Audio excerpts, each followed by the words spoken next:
Hello students. आज हम लोगों का जो टॉपिक है नेक्स्ट करंट इलेक्ट्रिसिटी का, वो है conversion of galvanometer to ammeter and conversion of galvanometer to volt meter. So यहाँ पे हम लोग आज कन्वर्जन पढ़ेंगे। तो फर्स्ट ऑफ ऑल ये तो पता है जैसे कि जो गैल्वेनोमीटर है वो एक ऐसी डिवाइस है जो कि बहुत ही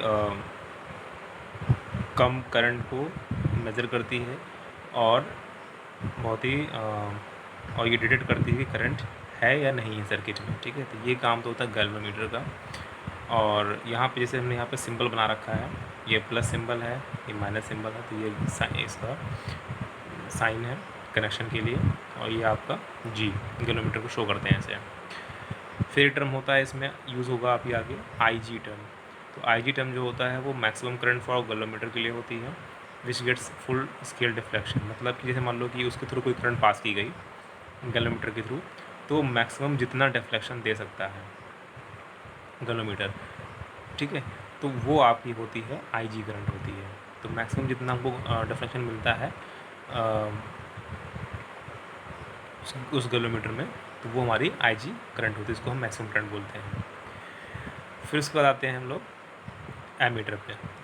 तो एमीटर जो है पता है कि used to measure the electric current and always connected in series with appliance. तो एमीटर को जो है हम लोग हमेशा जो है वो किसी भी सर्किट में वो ऑलवेज उस अप्लायंस के साथ में, चाहे वो बल्ब लगा हो, चाहे वो फ़ैन लगा हो, कुछ भी लगा हो, वो सबके साथ में हम लोग उसको सीरीज़ में ही कनेक्ट करते हैं। क्योंकि सीरीज़ में क्या होता है, करंट सेम होती है, तो करंट वो मेज़र करेगी। ठीक है, तो डेट्स द रीज़न कि जो है एमीटर जो है वो सीरीज़ में कनेक्शन होता है। अब यहाँ बात करते हैं कि गैल्वेनोमीटर में तो हम लोग देखा बहुत ही स्मॉल अमाउंट, मतलब माइक्रो और मिली एम्पेयर की करंट्स या उससे भी छोटी करंट जो है सिर्फ गैल्वेनोमीटर शो करता है। मान लो हमें अगर कोई बड़ी करंट चाहिए, मतलब हमें सपोज 1 एम्पेयर करंट चाहिए, 2 एम्पेयर करंट को मेज़र करना है, 5 एम्पेयर करंट को मेज़र करना है, तो इतनी बड़ी हैवी अमाउंट की करंट को मेज़र करने के लिए गैल्वेनोमीटर सुटेबल नहीं रहा। तो क्या किया गया कि गैल्वेनोमीटर को कन्वर्ट किया गया एमीटर के उसमें, कि एमीटर जो होगा वो कितनी भी हैवी करंट हो उसको मेज़र कर लेगा। तो उसको मैन्युफैक्चरिंग कुछ इस तरह से की गई कि उस गैल्वेनोमीटर के पैरेलल में एक शंट वायर लगाया गया, या आप शंट का मतलब होता है एक लो रेजिस्टेंस वायर यूज़ किया गया है। तो लो रेजिस्टेंस वायर यूज़ करने का रीज़न समझ लीजिए पहले, कि जैसे ये आपका गैल्वेनोमीटर है और इसके पैरेलल में यहाँ पे एक शंट वायर लगाया गया है, ठीक है, जो कि आपका लो रेजिस्टेंस है, और यहाँ से हमने कोई टोटल करंट जो है, कोई आई जो है हमने यहाँ से पास की। तो करंट के पास यहाँ पे दो पाथ मिलेंगे, एक पाथ यहाँ से जाएगा, एक पाथ ये रहेगा। तो गैल्वेनोमीटर के थ्रू हमने बताया आपको कि मैक्सिमम कितना डिफ्लेक्शन दे सकता है, आई जी अमाउंट का जो करंट मूव करेगी तो मैक्सिमम डिफ्लेक्शन उसको मिल जाएगा। तो इसको आई जी करंट चली गई गैल्वेनोमीटर में, ठीक है। अब बाकी जो बची हुई करंट है वो शंट के थ्रू चली जाएगी। तो बाकी बची हुई करंट कितनी, टोटल करंट कितनी थी, आई थी, और आई जी यहाँ चली गई, तो बाकी कितनी बची, आई माइनस आई जी बची, तो वो करंट हमारी शंट में चली जाएगी। अब एक चीज़ और, शंट का रजिस्टेंस जो है इतना लो है कि वो मैक्सिमम करंट जो है इसी के थ्रू पास हो जाएगी। जब मैक्सिमम करंट इसके थ्रू पास हो जाएगी तो गैल्वेनोमीटर के थ्रू हाई करंट नहीं जाएगी, ठीक है। जब हाई करंट नहीं जाएगी तो क्या होगा कि गैल्वेनोमीटर आपका सेफ बचा रहेगा, अदरवाइज़ ये बेकार भी हो जाएगा, ठीक है। क्योंकि इसको ये तो बहुत ही स्मॉल करंट में ही ये अपना फुल डिफ्लेक्शन दे देता है, माइक्रो एम्पियर करंट में ही। तो अगर इतनी हैवी अमाउंट करंट भेज देंगे तो ये आपका जो गैल्वेनोमीटर है वो डिस्ट्रॉय हो जाएगा। तो इस वजह से यहाँ पर शंटिंग कर दी जाती है, जिसकी वजह से क्या होता है, लो रेजिस्टेंस होने के रीज़न से कि करंट का जो मैक्सिमम करंट है वो इसी पाथ के थ्रू निकल, क्योंकि हमको पता है कि low resistance path current always जो है लो रेजिस्टेंस पाथ की तरफ मूव करती है। तो इसको लो रेजिस्टेंस मिल गया तो यहाँ से करंट मूव कर गई। अब बात ये आती है यहाँ पे कि हमें कैसे पता लगा कि कितनी करंट यहाँ पे गई और कितनी करंट हमको यहाँ पे, तो यहाँ वाला तो हमको कैलकुलेशन दिख जाएगी। जैसे ही करंट यहाँ पास होगी तो गैल्वेनोमीटर अपना फुल डिफ्लेक्शन दे देगा, तो हमको यहाँ से करंट हम यहाँ से नोट डाउन कर लेंगे कि हाँ हमको इतनी आई जी करंट मिली यहाँ से, ठीक है। अब यहाँ पे बात करते हैं शंट की, और यहाँ से कितनी करंट गई है उसकी बात करते हैं, ठीक है। तो यहाँ पे हमारे पास एक फॉर्मूला यूज़ करते हैं, जैसे कि इसके अक्रॉस जो पोटेंशियल डिफरेंस होगा, ये दोनों पैरेलल में लगे हैं, तो पैरेलल में क्या होता है, पोटेंशियल डिफरेंस पैरेलल में सेम होता है, ठीक है। तो इसके क्रॉस पोटेंशियल डिफरेंस वही होगा जो इसके क्रॉस होगा, ठीक है। तो यहाँ पे लिखा potential difference across galvanometer is equal to the potential difference across shunt wire, ठीक है। तो Vg potential difference of galvanometer is equal to potential difference across shunt wire. तो Vs लिख दिया, इसको शो कर दिया। तो इसके क्रॉस कितना पोटेंशियल डिफरेंस होगा, जितनी करंट इसके थ्रू पास होगी। अच्छा एक चीज़ और, जो गैल्वेनोमीटर होता है उसके अंदर कॉइल लगी होती है, तो कॉइल है तो उस एक वायर से बनी होगी, वायर है तो उसका रेजिस्टेंस होगा। इट मीन्स इसके अंदर भी रेजिस्टेंस होता है, तो उसके रेजिस्टेंस को हम लोग जी नाम दे देते हैं। तो उसके थ्रू हमारी करंट Ig मूव करेगी, तो Ig इंटू जी हो गई। तो ये हो गया हमारे पास पोटेंशियल डिफरेंस अक्रॉस गैल्वेनोमीटर हो गया, Vg is equal to Ig into G हो गई। उसके बाद अब बात करते हैं एस के, तो इसके थ्रू कितनी करंट पास हो रही है, इसके थ्रू पास हो रही है आई minus I ji current pass हो रही है, और इसका रेजिस्टेंस कितना हमने माना है, यहाँ पे एस माना हुआ है, तो आई minus I G into S हो गया। तो यहाँ से हम लोग शंट वायर का जो रेजिस्टेंस वो यहाँ से हम लोग कैलकुलेट कर लेंगे यहाँ से, ठीक है। तो I G into G upon I minus I G. अब हम लोग पता, अब यहाँ पर जब इसको कैलकुलेशन करेंगे तो इसका जो रेजिस्टेंस आएगा शंट वायर का बहुत कम आएगा उससे कंपेयर में, तो हमें पता लग जाएगा कि जो है कितनी करंट इसके थ्रू पास हुई है, ठीक है। तो अब जैसे इस पर कुछ न्यूमेरिकल हैं, देख लेते हैं, अभी और क्लियर हो जाएगा। A galvanometer whose coil resistance is 10 ohm. कोई गैल्वेनोमीटर है, उसका जो कॉइल का जो रेजिस्टेंस है वो 10 ओम का है। Gives full scale deflection for 5 milli ampere. तो वो जो है, जो गैल्वेनोमीटर है उसके अंदर जो रेजिस्टेंस है उसका जो वैल्यू है वो 10 ओम है, और वो जो है 5 मिली एम्पियर उसके थ्रू करंट जाएगी, तो वो बिल्कुल फुल डिफ्लेक्शन दे देता है।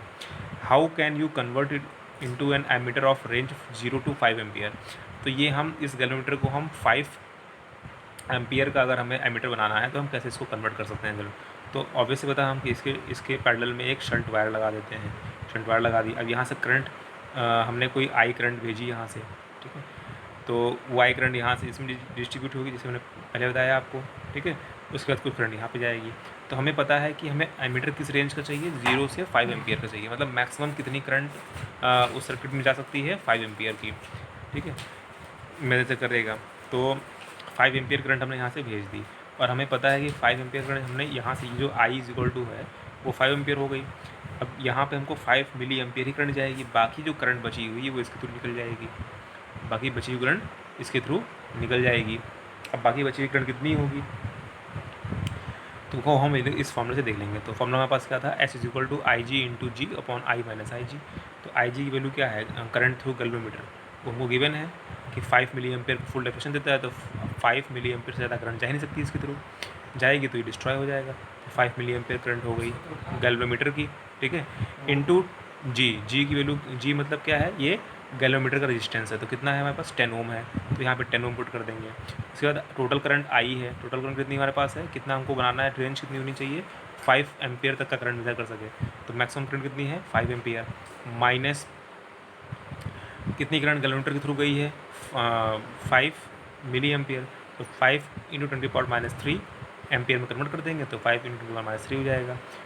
अब यहाँ पे देखो, ये जो वैल्यू है 5 इंटू 10⁻³ ये वैल्यू 5 के कंपेयर में बहुत छोटी होगी, मतलब इसका माइनस करेंगे तो अप्रॉक्सीमेटली मान सकते हैं कि कोई फ़र्क नहीं पड़ने वाला है, मतलब ये लगभग 5 के आसपास ही रह जाएगा। तो ऊपर हमने यहाँ पे 5 मिली एम्पियर को भी यहाँ भी कन्वर्ट करेंगे तो 10⁻³ हो जाएगा, तो 10⁻³ और 10⁻² हो जाएगा, तो 5 इंटू 10⁻², और नीचे हमारे पास इसको सॉल्व करने पे अप्रॉक्सीमेटली 5 ही रहेगा, तो 5 कट जाएगा, तो 10⁻² बचेगा, मतलब 0.01 ओम। मतलब ये हो गया कि जो हमारे पास शंट वायर लगा हुआ है उसके थ्रू कितनी करंट, वो सर जो शंट वायर है उसका कितना रेजिस्टेंस होगा यहाँ पे 0.01 ओम, मतलब जो रेजिस्टेंस बहुत ज़्यादा ही कम रेजिस्टेंस का यहाँ पे लगेगा, ठीक है। तो इस तरह से हम लोग कैलकुलेशन कर सकते हैं।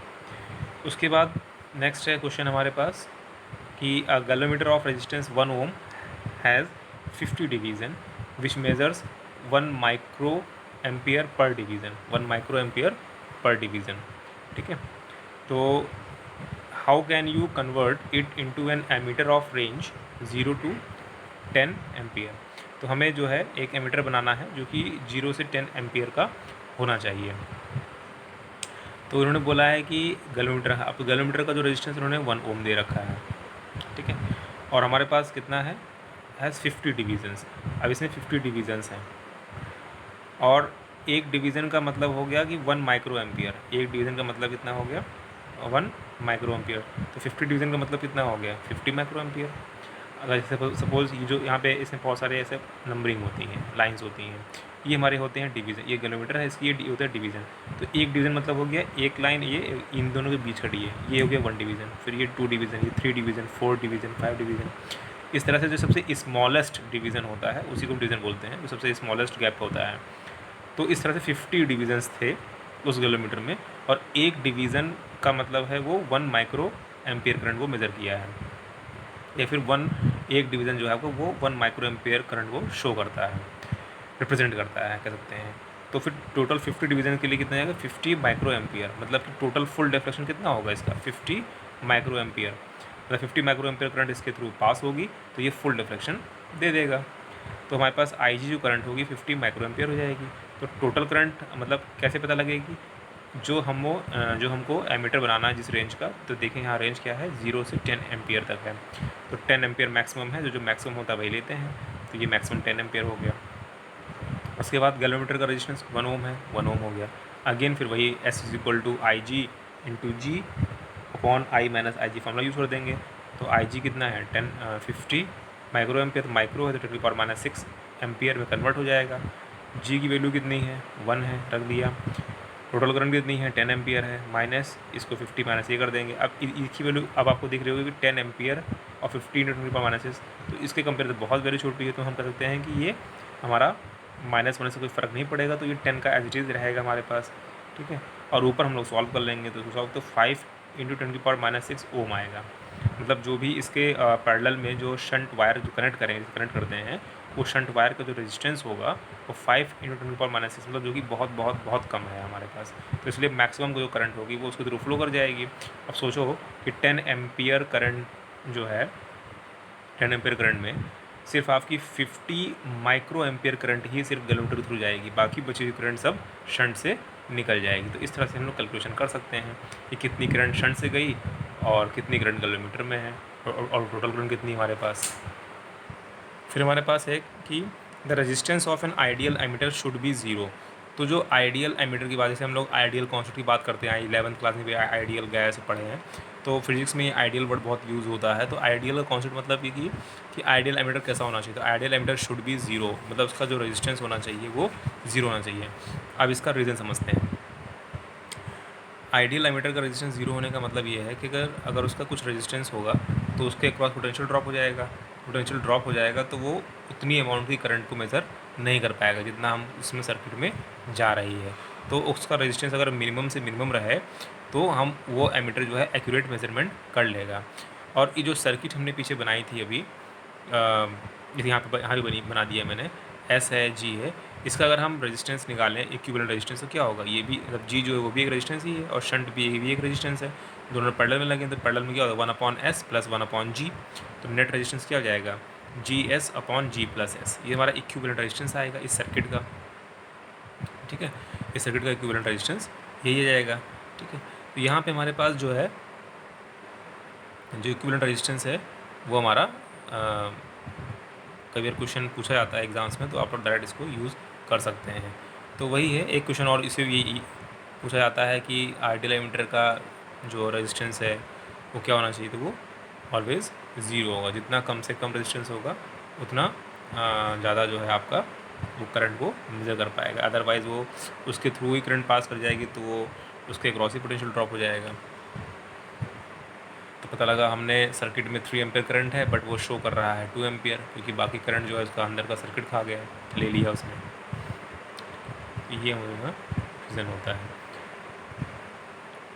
तो जैसे यहाँ पे हमारे पास इक्विवेलेंट दे रखा है GS। अब यहाँ पे देखा कि शंट वायर का जो रेजिस्टेंस होता है बहुत बहुत बहुत कम होता है, मतलब 0.0000 कुछ 10⁻⁶ आ रहा है, 10⁻⁴ और 5 आ रहा है, इस टाइप से।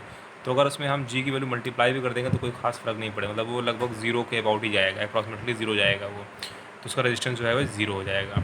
तो कहने का सेंस ये है कि जो है आपका जो इक्विवेलेंट रेजिस्टेंस होगा वो ज़ीरो हो जाएगा। जब इसका इक्विवेलेंट रेजिस्टेंस ज़ीरो हो जाएगा तो इसके ये बहुत एक्यूरेट मेजरमेंट करेगा, उसको हम आइडियल एमीटर बोलेंगे।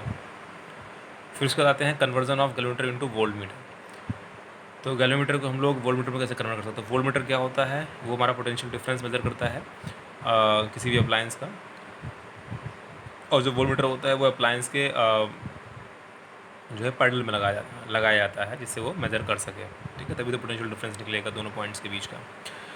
ओके, सो यहाँ पे हमारे पास जो सर्किट है, जैसे यहाँ पे हमारे पास है ये जी किलोमीटर है, ठीक है, इसके सीरीज़ में हम लोग एक हैवी रेजिस्टेंस लगाते हैं, इसके सीरीज़ में हम लोग एक हैवी रेजिस्टेंस लगाते हैं, और जैसे हमने यहाँ पे शो किया, यहाँ पे एक बल्ब लगा दिया मान लो, तो यहाँ पे करंट हमने पास की, कोई करंट पास की, तो कुछ करंट इस बल्ब के थ्रू जाएगी और कुछ करंट हमारी यहाँ पे, तो जो करंट यहाँ पे आएगी वो कितनी होगी? वो IG करंट होगी हमारे पास, ठीक है। तो यहाँ पे इस सर्किट में जो पोटेंशियल डिफरेंस वो कितना होगा? ये दोनों सीरीज़ में है तो नेट रेजिस्टेंस कितना है? G + R हो जाएगा, और करंट कितनी पास हो रही है दोनों के थ्रू? IG करंट पास हो रही है, ठीक है। तो V = IG × G + R, ये हमारे पास यहाँ पे इसका क्रॉस पोटेंशियल डिफरेंस निकल जाए। यहाँ पे जो है हैवी रेजिस्टेंस लगाने का रीज़न ये है कि जितना ज़्यादा हैवी रेजिस्टेंस होगा उतना ज़्यादा यहाँ पोटेंशियल का ड्रॉप होगा, जितना ज़्यादा पोटेंशियल ड्रॉप होगा उतना ज़्यादा हमारा वोल्टमीटर अच्छा मेजरमेंट करेगा। जैसे यहाँ पे एक क्वेश्चन है, a galvanometer whose coil has a resistance of 10 ohm gives full scale deflection for 1 mA, how can you convert it into a voltmeter of range 0 to 2.5 volt. तो यहाँ पे हमारे पास बोला गया कि जो गैल्वेनोमीटर कॉइल है उसका जो रेजिस्टेंस मतलब जी की जो वैल्यू 10 ओम है, and gives a full scale deflection, मतलब उसके थ्रू अगर 1 mA करंट जाती है तो फुल डिफ्लेक्शन दे देता है। How can you convert into voltmeter of range, वो हमको वोल्टमीटर चाहिए कितने रेंज का? 0 से 2.5 वोल्ट, मतलब मैक्सिमम कितना मेजर कर पाए वो? 2.5 वोल्ट मेजर कर पाए। तो जी की वैल्यू 10 ओम हो गई, और IG जो करंट जा रही है गैल्वेनोमीटर के थ्रू वो 1 mA है, जिसको हम कन्वर्ट करेंगे तो 10⁻³ एम्पियर हो जाएगी। वोल्टमीटर कितना मैक्सिमम मेजर कर सकता है? 2.5 वोल्ट यहाँ पे, तो वो हो गया मैक्सिमम मेजरमेंट हो गया। तो यहाँ फॉर्मूला हमने पढ़ा है कि ये जो यहाँ पे लिखा हुआ V = IG G + R, यहाँ पे ये यूज़ कर देंगे। V की वैल्यू 2.5 है और IG की वैल्यू 10⁻³ है, और यहाँ पे G की वैल्यू 10 ओम है, और R निकालना है। तो R = कितना होगा? 25 था, यहाँ सॉल्व करेंगे इसको तो 2500 - 10 मतलब 2490 ओम, मतलब कि बहुत काफ़ी हैवी अमाउंट का रेजिस्टेंस है ये, यहाँ पे इसके सीरीज़ में लगा हुआ है, ठीक है। तो the resistance of an ideal ammeter should be RE = R + G। तो यहाँ पे देख रहे हैं हम लोग कि जो इक्विवेलेंट रेजिस्टेंस निकल के आया है आइडियल वोल्टमीटर के लिए जो R + G, मतलब कि यहाँ मैक्सिमम रेजिस्टेंस हमको पता है कि सीरीज़ में अगर जो रेजिस्टेंस होता है वो मैक्सिमम होता है, कनेक्ट करते हैं, और पैरेलल में हम लोगों का रेजिस्टेंस मिनिमम हो जाता है। इसीलिए देखो एमीटर बनाने के लिए हम लोग उसको उसमें पैरेलल में कनेक्ट किए थे, और वोल्टमीटर बनाने के लिए हम लोग अब उसको हम सीरीज में कनेक्ट कर रहे हैं, क्योंकि हमको वहाँ पे मिनिमम से मिनिमम रेजिस्टेंस चाहिए था, और यहाँ पर हमको मैक्सिमम से मैक्सिमम रेजिस्टेंस चाहिए वोल्टमीटर बनाने के लिए। डेट्स वाई इस तरह से आपका सीरीज़ और पैरेलल कॉम्बिनेशन किया गया है वहाँ पे। Okay, thank you students.